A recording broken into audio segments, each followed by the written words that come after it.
Hello, YouTube model railroaders, and welcome to the Des Moines Valley Railroad / Museum of Traffic Control. This is a video featuring both of my hobbies for today. I know it's been a year at least. I know YouTube's been saying, hey, you haven't posted a video in a year. It's like, oh, really? But I went to look, and yeah, it has been a while. I've done a few small short videos on my Facebook page on the layout, on the different things I've added to the railroad, but haven't really added anything in a while. So with this video, I want to change that and show you kind of what I've been up to, what we've got going, and take a small tour. So, oh, it just turned green. My face just turned green. Anyway, so hang on and we'll get to it right now. Okay, starting out with the model railroad, the Des Moines Valley Railroad. I picked up some of these little flags. Because my railroad is a short line, it doesn't always have the flashing light on the end. I do have some through freights that I run, and I have the flashing light for that. But for these short line local trains, I just have these little flags, and I'll have to put it in the description where I picked them up.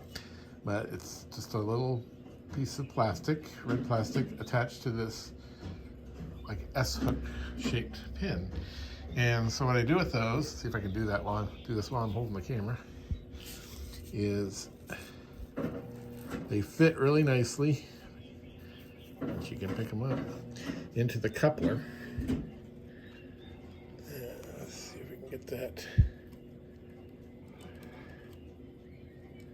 Like so. And you can see, if it focuses in enough, that just a little hook kind of attaches to the coupler itself. And so then now at the back of the train, I could have a flag, and that's a protection of the rear of the train. So what I try to do when I'm operating is there's usually one or two cars that are through cars, and I put them on the end of the train. And with that, I add this little flag. And so that way I don't have to keep moving it from car to car. The train will couple up to this coupler with the flag attached. It can be a little tricky to unattach it. I use the coupler picks to uncouple the train. But it doesn't come off. It doesn't fall off or anything. But it works really good. And I'm really happy with them. So I've got something to protect the rear end of the train, and it works well. And you can transfer it from car to car if you need to. I've got a stash of about 10 to 12 of these, and they work really good for the layout. So that's one of the new additions. This kind of adds to the realism. This is the other items that I've added to the layout recently. Have a couple of lit vending machines. This one's a Mountain Dew machine. I don't know if it focuses in. It's kind of bright. I'm going to try to get a resistor to knock down the brightness just a little bit. But this is one of two. The other is the Pepsi machine over by the hotel in Monroe. And that one's already fairly dim, so it looks pretty nice. So here's the one, and then I'll give you a quick shot of the other. Here's the shot of the other vending machine, the Pepsi machine. As you can see, this one's, get my shadow out of the way, this one's not as bright, and the camera focuses in better on it. So since the train has just taken off, let's go ahead and do a brief scan of the layout. This is kind of one end here. Come out of the staging yard from Ottumwa. And the far left track would be Oskaloosa, which is another branch line off of the short line. And come up through the mine here, which is Evans Junction. And got the sign here, Evans Junction, which is where the Oskaloosa branch takes off of the main line. And then we have our mine here, which is served. Rail served. Right now there's not any cars, but I just saw in my next Switch list, there is a car being spotted here. Moving down along the track, we come to the far side of Lighton, which is where there's a lumber mill. And the lumber mill has a sound effect.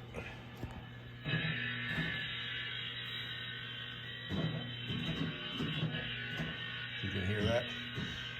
Got my electromechanical signals cabinets clunking away, so a little bit of interference on the sound.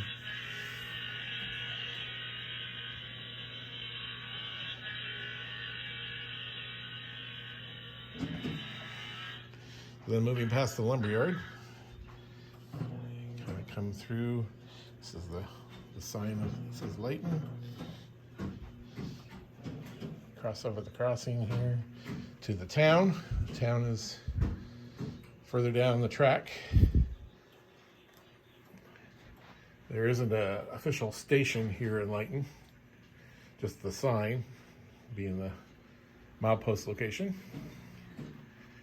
And from Lighton, we kind of go out into the farmlands again, some of the rural areas. Got a farmhouse and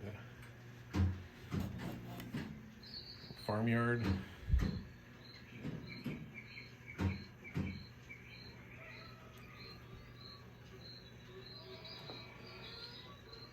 And then in the foreground, we have a schoolhouse.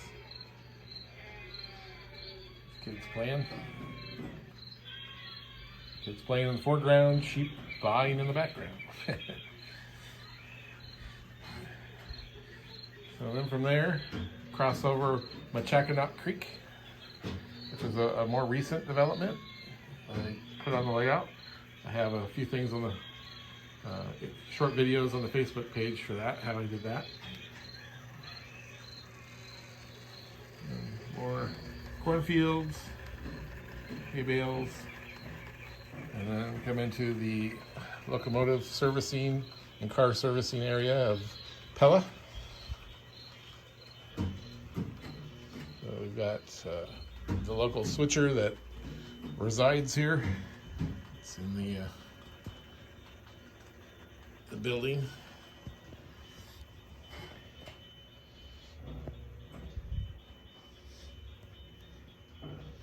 And then we come to the small Pella yard, which is more of a local holding yard for the Oskaloosa branch, and if there's too many cars at Pella Corp, we need to have a couple extras.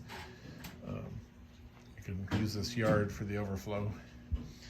There's also a gas supply company that gets propane tankers, as well as a big grain elevator, 2 Rivers, a co-op, and a team track for just some general goods here in the foreground. Moving on through the industrial area of Pella, we have a cannery, Marshall Cannery, which has a couple of cars and a very active place.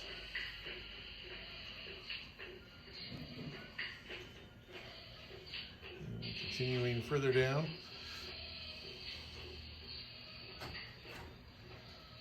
across over Clark Street, and there's the power plant here, coal-fired power plant that gets rail service.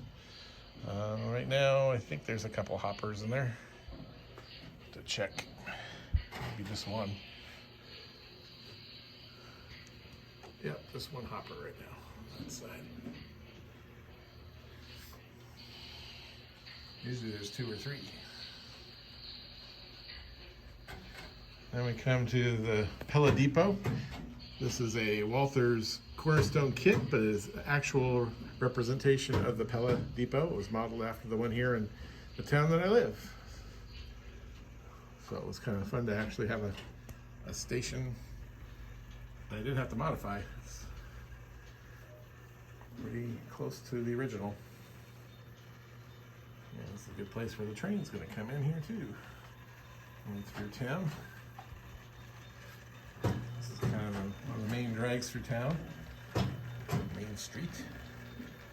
And very loose representation of the actual town. The town has different buildings than this, but a lot of these buildings are holdover from an old layout that I had when I was junior high school. I built them as a young man, so I just thought, well, let's incorporate those in the layout, and it's kind of nice. Tribute to the old days. And Pelicorp is out there in the background. It has 2 bays and a fenced-in area. This is another area that I recently completed, this fence.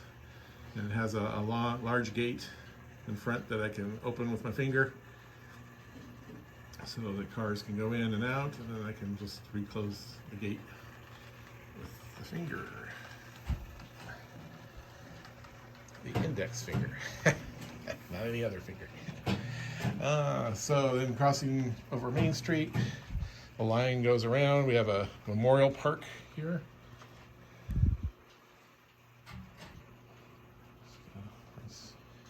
Salute to veterans.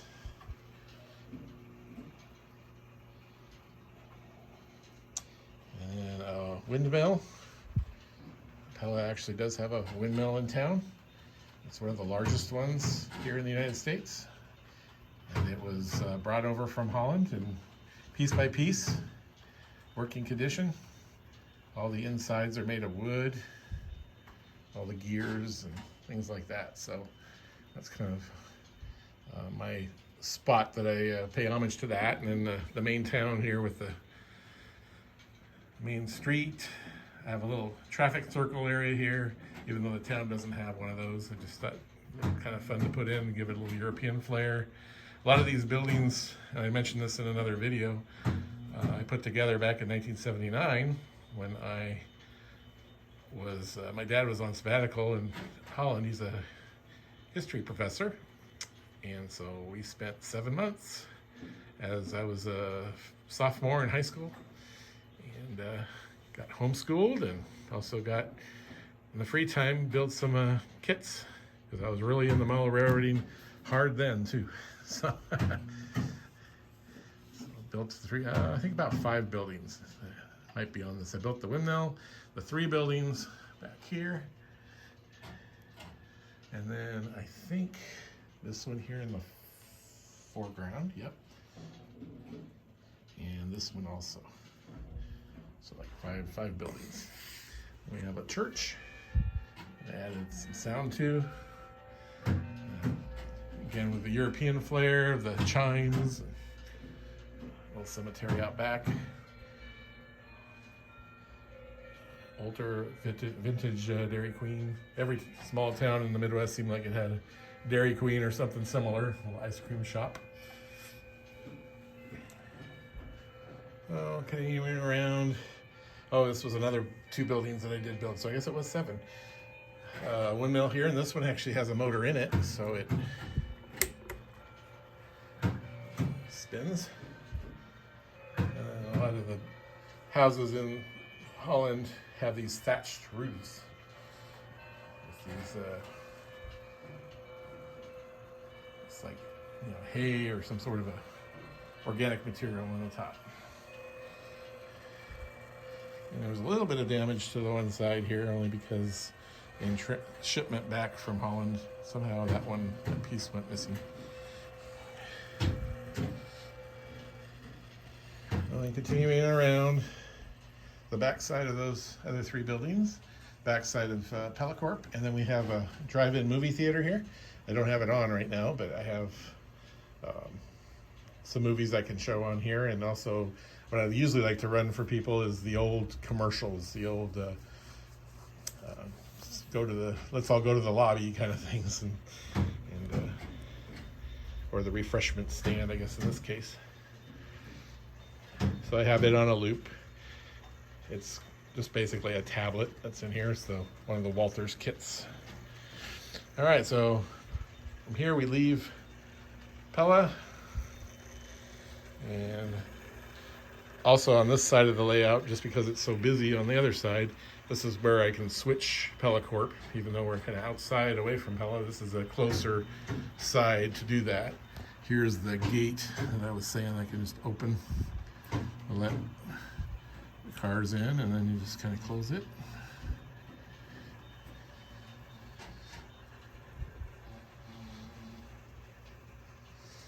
So now coming into Otley, we had a little bit of distance then from Pella, which was over here track-wise, and a big old loop around, and then we come into here. Here comes the train now. And we have a team track and grain elevator.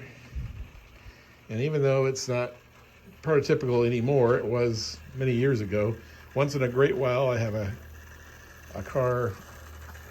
stock car that I will put here once in a while for cattle loading and unloading. A lot of that ended in the later 60s, early 70s, so. But I modeled the late 80s, early 90s, so I'm about 10 years off on that, but I still, that's the free license we get as model railroaders sometimes to be able to do some of that stuff. So again, the town of Otley here's at this end of the siding. And I've got a welder doing his job in there. Uncle Al's Grocery. We've got an admirer down here, looking at the lady up there. And a few other buildings. Your town, barbershop, things like that. Oh, that was one thing back here at the cows. I do have a cow. Cow sounds.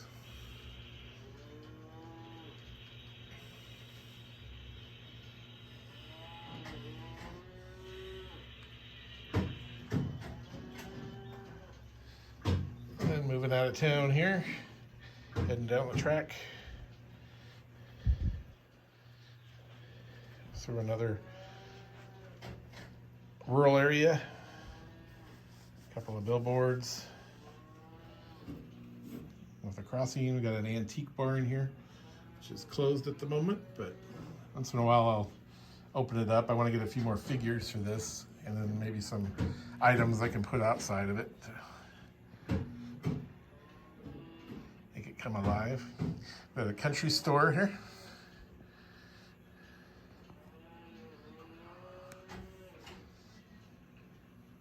And then some people on horseback.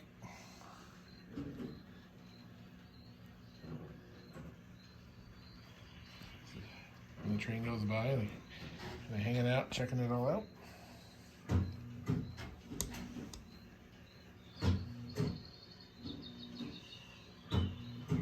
Got horse sound effects in here too, along with birds.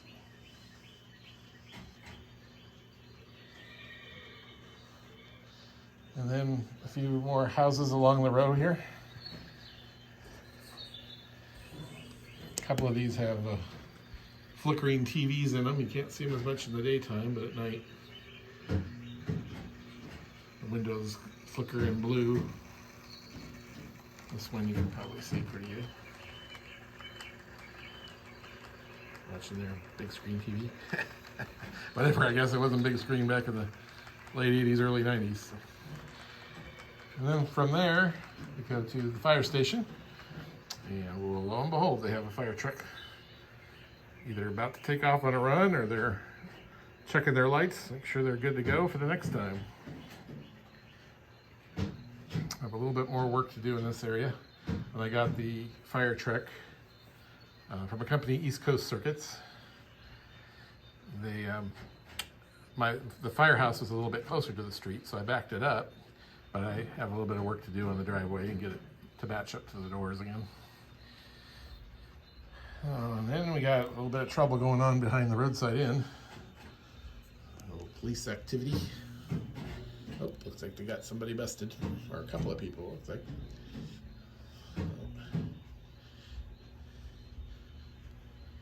This is the outskirts of the town of Monroe.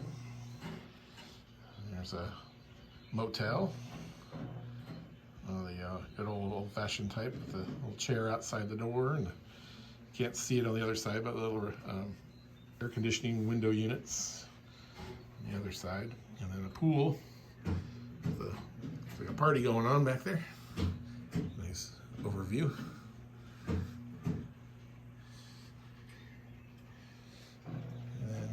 Heading down the road some more.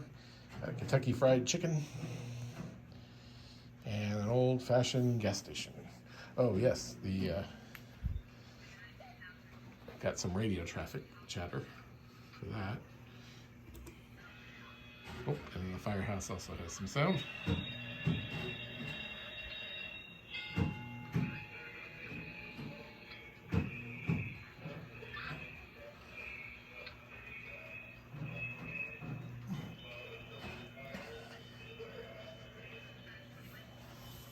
And then we get down to the gas station.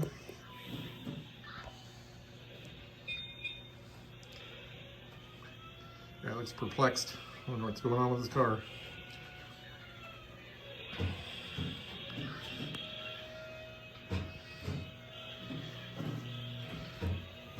And this is the backside of this farmhouse with a little outhouse in there. Somebody doing his business in there.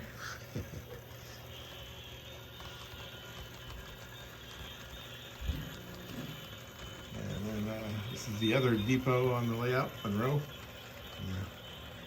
Real world Monroe Depot is long gone, but I had this kit from my old layout, so I thought, well, what a good place to put another depot. So Pella and Monroe have depots, so in case I ever run passenger excursion trains, I have a couple of places that they can stop at and passengers can get on and off. Otherwise, they're not really used for anything but maybe storage and some freight storage. But coming through down here, the backside, we have another elevator for Monroe, which is used. And then this foreground track is an interchange track with the Iowa Interstate. Iowa Interstate started service in the early 80s, so it kind of fits the narrative to have them still, or them in the picture with the Des Moines Valley Railroad as another follower of Rock Island. Took over the lines when the Rock Island folded back in 1980. So this line goes, we'll follow it here, heads down, go through a little tight crack here with the door. You can kind of see where I had this was a plan that I could have done better, was have a little more room here, so you gotta kind of squeeze through this part. As such, I have this button here in the corner, and that button there in that corner, so as you're squeezing and you're rubbing against here, you don't flip a switch. Us bigger people of size have to get through there. So this interchange track is here. It goes to Newton, Iowa, which is this way. And then the Iowa Interstate leaves cars here, and then the Des Moines Valley Railroad comes in and can pick up the cars or do runaround moves if it needs to pick up the cars. And then both railroads serve this scrap dealer here. So it gets a car or two a week. And then there's a small general warehouse here. Haven't really figured out what I want to make that. It's kind of just a storage place. And then here's the cement company, Inland Cement. It gets a lot of traffic. The Inland Cement and Pellicorp are probably the two busiest industries on the layout, along with this one here next to it. Just a manufacturing company. So it gets 2 or 3 cars at a time. So, and then at this point, even though it's not realistic to the Midwest, we do have a tunnel here. And so trains will disappear through this tunnel if they're gonna be continuous running and come back around on the other side. And when I'm running operations, then we take the switch to the right, which comes back to the staging yard. This line down here also comes to the staging yard. And so then here's the staging yard. So, and again, I probably have mentioned this in a previous video, but the far tracks are to Oskaloosa. So there's a runaround track there. And then the next 4 tracks are Ottumwa. And there's a middle track that I use to store locomotives on. And then 4 more tracks here in the foreground for representing Des Moines. And then 2 tracks here representing Newton, as well as a runaround track for that. Then from here, I have on the operation switch list they go from here to points west and points east. Points west is represented by all these storage tracks down here, or storage bins, 1 through 7. And then there's 2 at the top here representing the interchange at Newton. And then same thing on the other side with Oskaloosa for the top 2 drawers, and then Ottumwa for the next 7 drawers. And then here are all separate switches for shutting off power to the individual tracks. So with sound locomotives, it's nice to be able to shut those off so they're not running constantly. It's okay if you have 1 or 2, but if you have several in here, it gets kind of noisy. So again, this is kind of the behind the scenes staging. So that's why there's a backdrop wood kind of thing. We have a overpass in front of that. So it kind of is the illusion. Again, if I was to do it again, I would have had this higher and cut off maybe the top part of the sky, because there is a little bit at the bottom here. There's a little bit of a seam, which I wish could have been poking up over the bridge a little better. So, but you never know. We'll get to that again sometime. So that's the overview of the Des Moines Valley Railroad. Now the next overview, part 2, is the signals. So let's see, where should I start with the signals? Let's start with this way and go back. So for this traffic signals,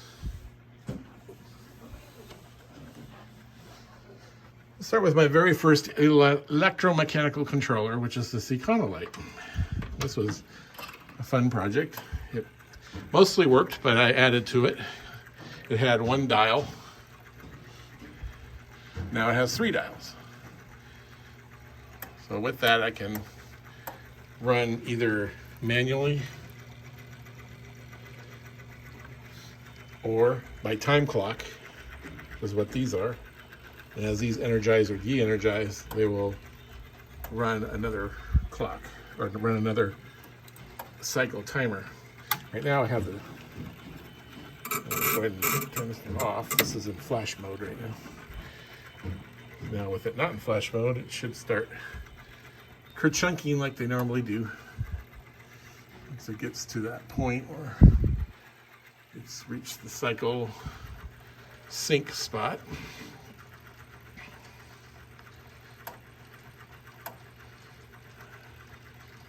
I think we're almost there.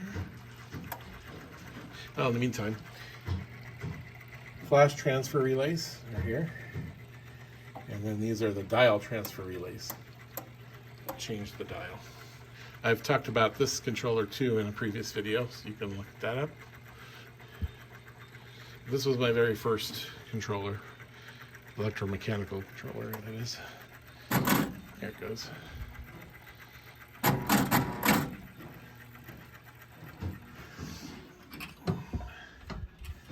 So I used to live in California, so most of my signals are old ones that I remember from California. This one here is a Econolite. I've replaced the incandescent lamps with one of the first generation of LED lamps that came out, LED modules. And then for the bottom section here, it's a fiber optic unit. So when I open this up, see that there's 2 projector type of lamps, and there's 2 little glass roundels that the light shines through and produces the color for the yellow and the green. So it's 1 unit, two colors. So this is kind of a pioneering in its day before you came up with chips that had 3 colors in the same LED chip and all that. It was all before that, so it went through fiber optic. And then there's my ramp meter. Have it hooked to a modified controller, so it does the 1 car per green. This is typical of, oh yeah, there's the, see that one change. Typical of Southern California back in the day, where that would kick on and cars would enter the freeway 1 car at a time. Up here we have the neon wait walk. Got a pair of those. These are early Econolites. pretty sure a lot of the design was from Crouse-Hinds too, because Crouse-Hinds has also this horizontally or vertically stacked weight walks. They also have horizontal neon weight walks back in the day. Then we got the 3M, which is one of the newer signals before LEDs and all that came around. This was back in the 70s, 80s. And it has that, I don't know if I can show it on the camera, but kind of a cutoff there. You can see it's bright, but then it cuts off. So they could direct it to the lane that it was, you know, mask it to the lane only, so it'd be seen only by the left turn lane. And then I have the walk and don't walk. It's not masked. I've never seen a masked walk and don't walk, but I'm sure they exist somewhere, or did. And we got some four-ways here. The Harrington Seaberg.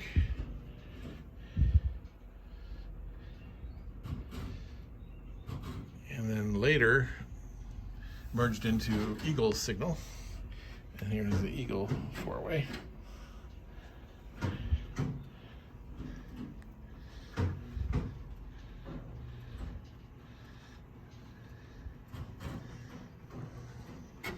Couple more Econolights kind of nestled in here, and then a General Electric controller. This is the manufacturer that had electromechanicals before Econolight took over, before the traffic division was bought out by Econolight. So the innards are pretty much the same. Just the casting on the door was changed, as well as the ID plates and all that. And then we have the GE four-way, kept in its original condition. Didn't repaint this or anything. And the Southern Autoflow next to it.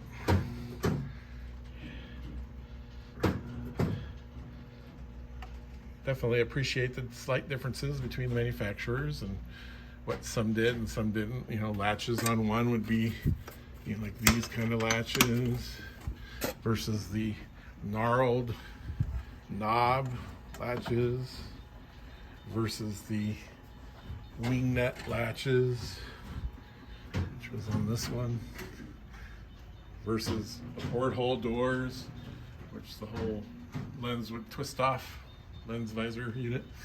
So lots of differences. And we have the Eagle signal controller. Again, I have this explained in a previous video on how it all works, but it's controlling a few of the signals here. And after the wait walk era, they went to the wait don't walk era. And so we've got complete with apostrophe, don't walk, and walk. So a pair of these, one a newer generation than the other. The newer ones, the neon tubes were put into like a plastic enclosure within the signal, where the older neon were just strung to the back of the light. That made the module easier to change when they went to this. So then we've got the, let's see, Sergeant Sowell.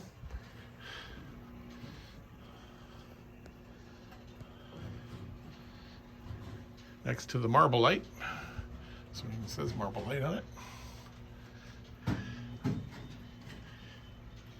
And these are, I think that one is then run by this older Econolight, first generation solid state, before the NEMA standards. So it was all very analog pinny type thing, as far as everybody had their own pinouts before the standards came along, and then kind of conformed all the pins so you could swap out controllers from one cabinet to another.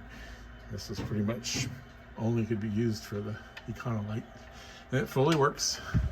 Has a little fan on the top, Has the loop detector, a conflict monitor, which they called the fail-safe unit back then. And then also have the power supply for my crossing signals.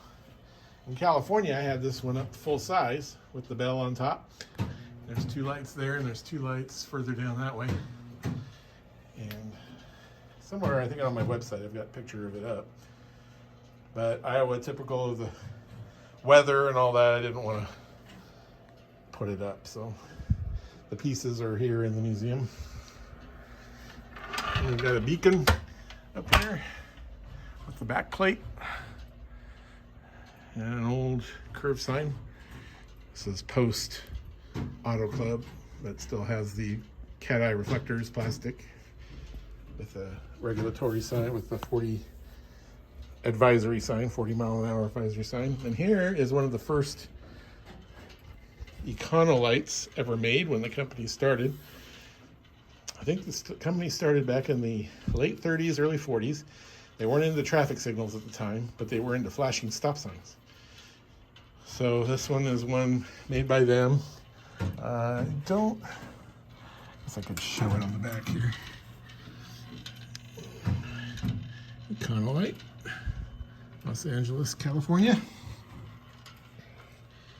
And back when Econolite, the company, had their 75th anniversary, we had just moved here from California, and they had asked if, because they had seen on my website I had one of these, and they haven't been able to find them anywhere else, so they asked if they could borrow it to use for their display, and I declined. There was just too much that I was worried might happen to it. So, but it's all complete. The only thing that was missing was a lens, which I was able to procure, but everything else is all original. It didn't work originally, so I had to clean it all out and get it to work again. It uses the spinning metallic disc in there, which drives the contacts on and off, makes and breaks the contact for the flash. And then over here, this is a Pella Eagle traffic signal control cabinet. Difference with this one is it can be a push button can control it. So I've got a push button over here in the guest bedroom. You can just got a light here. So I push this and it starts the dial going, which will make the signal change. And we've got your walk and don't walk. This was originally posted at the Lincoln School here in Pella. Again, I modified this one a little bit because the light that was at Eagle School was a flashing, it was a 2 indication, and it had yellow and red only. So it was normally flashing yellow, and then when someone would actuate it, it'd go to solid yellow and then red, and there wasn't any crosswalk lights, so you just had to know that it was red and cross the street. So, and then moving on briefly back to my railroad. Here's my locomotive fleet. The last 2 locomotives. There's 2 on the layout right now. One that's running around, and then one that's in the locomotive shop. I have room for expansion. I want to eventually fill this one and this one up. I'm waiting for the right, hopefully get some more. I love Rock Island's paint colors. Maybe fill up another Rock Island or 2. And here we have the Econolite cabinet, along with a couple of signals. This one's a marble light. Art Deco, they like to call it, just because of the fancy point on it. Here's the ASC 2S controller. Has a display in it, and it's one of the newer controllers I have. Again, I don't have anything much newer than after the turn of the century, so most of them are 80s and 90s controlled. But it fully works. There's a conflict monitor, and up there loop detection. So, I did have to butt splice this one together when I got the cabinet. Somebody had chopped off the A plug. So I went through and meticulously wire by wire, which there's like 60 wires in there. Had to get them all put back together again, but it all works.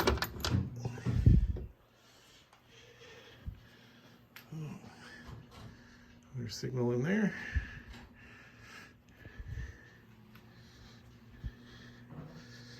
A couple more ICC crosswalk signals, an Econolite bracket with two-way. Got a couple of these brackets. And then I have another Econolite F-type control enclosure, but it's got a KFT 1800 in it. In the early days of, again, this is pre-NEMA, Econolite came up with this retrofit kit that went into the old electromechanical controllers. So you could take all the guts out, slide one of these in, 4 bolts, and you've got yourself, I think you could do up to 4 phases and then 2 pads on this. So you could actually do more than what an F controller could do. I mean, they did make larger electromechanicals that could do 4 phases, but the F unit could only do 3. The F style. F tray, as they like to call it sometimes too. So again, we have more crosswalk signals here. Countdown there. This is another large cabinet. I think type P, if I remember right. Could be wrong. I thought the smaller one was, I don't know. Hate to guess. And then here is the AA820A, one of my favorite controllers of the day. Maybe not in modern day, but as far as at the time, I really liked these. The 820As were awesome. They had the earlier version like this one with the orange stenciling, and they had a later version with green, which I have as well. So conflict monitor, the Guardian, and then the loop detectors and a mess of wires down there with the load packs, switch packs, and then the maintenance buttons to be able to control the different areas if you want to test it. Also in Southern California, these are near and dear to my heart, are these 8812s with the louvers in them. These were in almost every median in Southern California before they moved them out of there. But I also have a video on my page of how they looked in the wild. Back in California, I had this one set up full size, back to back, kind of just like the ones in the mediums looked. This signal up here is one of the first signals that Pella had. And I've got the article here from January 1950 stating as such. A couple of the guys here are putting it up.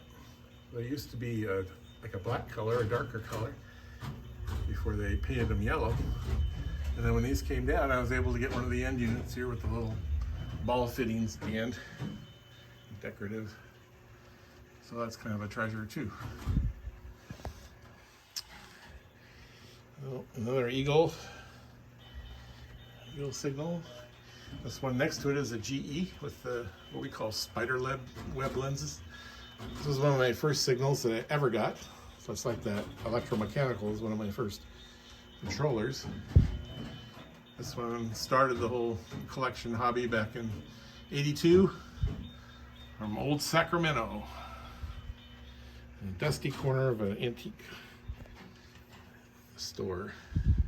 And right next to it, for comparison, is a fairly new signal from Greece, which uses the same, about the same lenses. A little different pattern, but kind of close. And it's plastic. But I had a fellow signal fan who wanted to do a trade with one of the American signals, so I traded him an Econolite for his. I have a bunch of Econolites, so that looked pretty much the same with the full circle visors. So thought, hey, well, let's do a swap and get a grease signal. And switching gears to railroad, we've got a 2-color safe tray on here and a GRS searchlight, and they all work. I've got a control back here, if I can do this without spinning things around.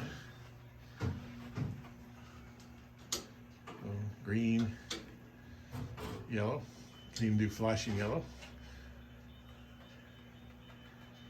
and then red. And the other one is green. Yeah, it's green and red.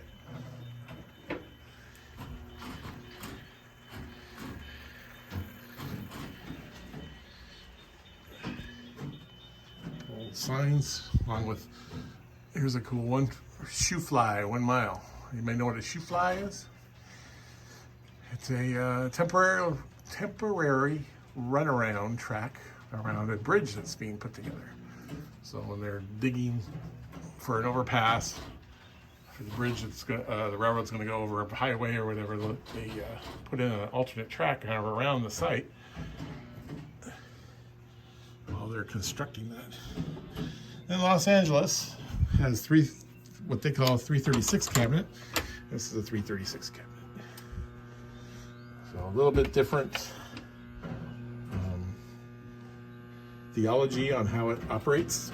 These all operate with codes. It's not menu driven like a lot of the other controllers are. So you have to have kind of like a code sheet. You know, like certain things for the local timer, you gotta go CO1, and there's all this different codes to make things work. Yeah, that's why I did that. Okay. Last time I showed it, this bar was, I guess, moved. But here's one of the cheat sheets. So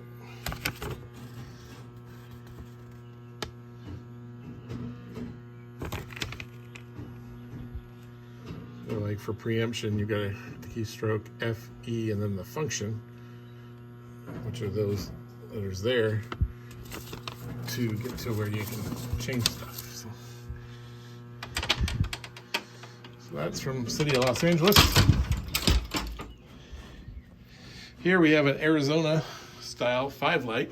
These were real common in Arizona before they went to dog houses and later into the flashing arrows and all that. You have the longer visors.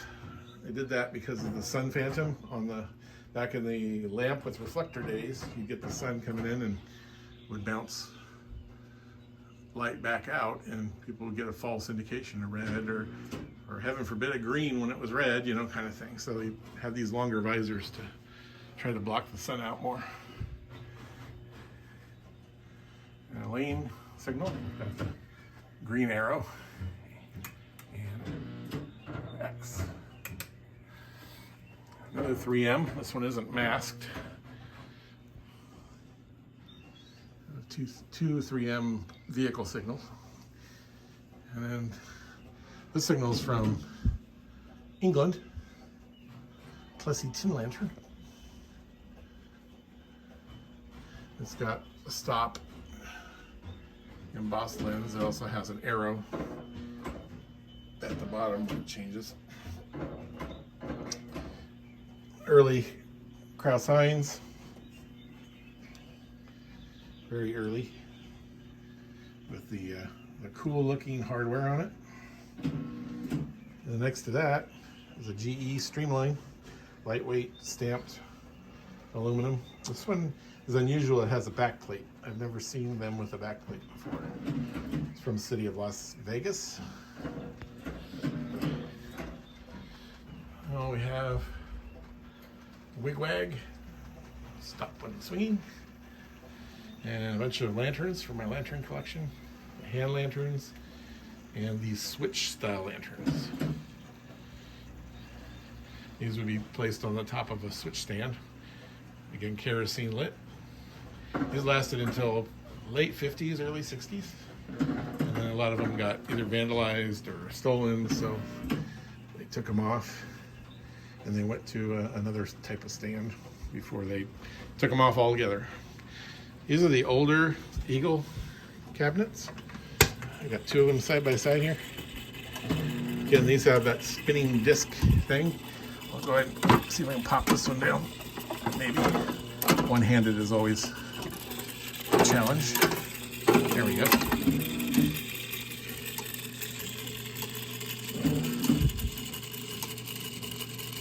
There's the spinning, and that clicking is the flasher. So if you have it in flash mode, it makes and breaks the flasher.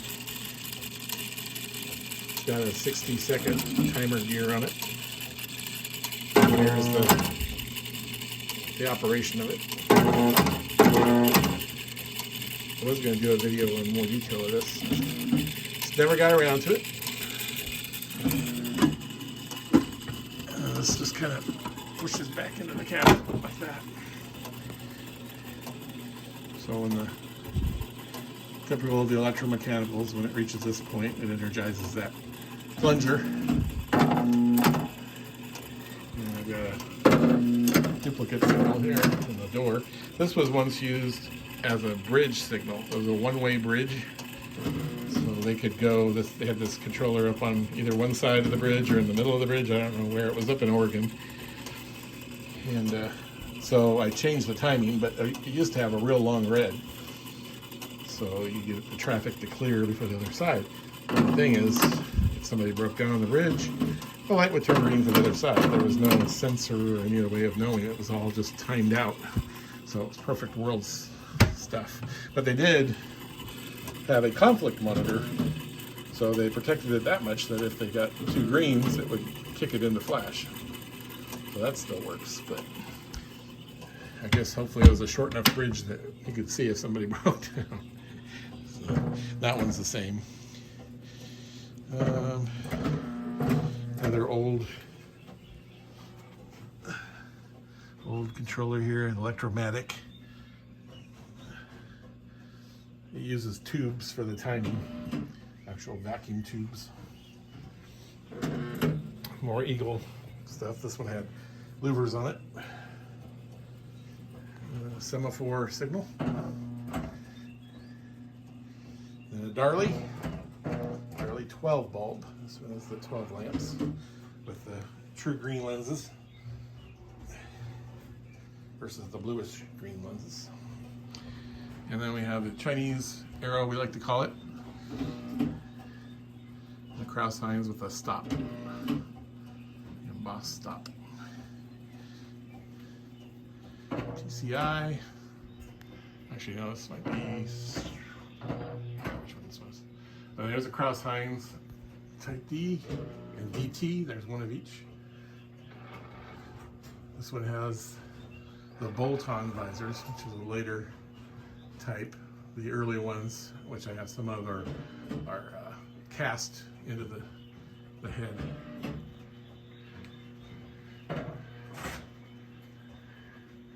And more cross Hines. This one came from San Juan Capistrano. It's been repainted. Obviously, I didn't have the color latches. But this one has the cast visors. And I don't have it on right now, but we have some beacons. So, Kraus Heinz. And then more Kraus Heinz in this area here. This one has the go, caution, stop. This is the Type M, and this is the Type D. And of course, got the old Wiley, the go and stop. And I don't have it running right now. Guess I should probably flip the switch and get it running. This was a fun project to put together because it didn't work when I first got it home. And it was painted kind of, it was red, but it faded, so it was a pink. So we painted it, and now it runs just fine. I do wish, because now the room is pretty crowded, I wish that I could have put LED bulbs in this top part. It'll be a nightmare to do when the lamps start burning out, because I'll have to clear this area out to tip it down, because this top bird cage part has to slide up, and I only have so much ceiling room, so it has to tip at least a 45-degree angle. So, but we'll wait till that day comes. Another cross signs. Let me turn on these beacons. There we go. So you can see the Type M. And the Darley. This is a Darley. And then this is the Eagle Lex from 1936. It's stamped on the reflector. This has the caution embossed or lenses. The red one was not. The red one I did find a match to it, but it didn't have the lettering on it. Well, an Eagle signal. A few more. Another streamline here. And then a 336 cabinet to finish things off. Oh yeah, countdown over here. I do have a replacement for that. I need to change that up. Again, similar to the 336, but bigger. Much larger. It's got all the stuff to make it work. So this controls about a third of the signals. And with the various controllers that we've shown going around, I've shown going around, controlling the other ones.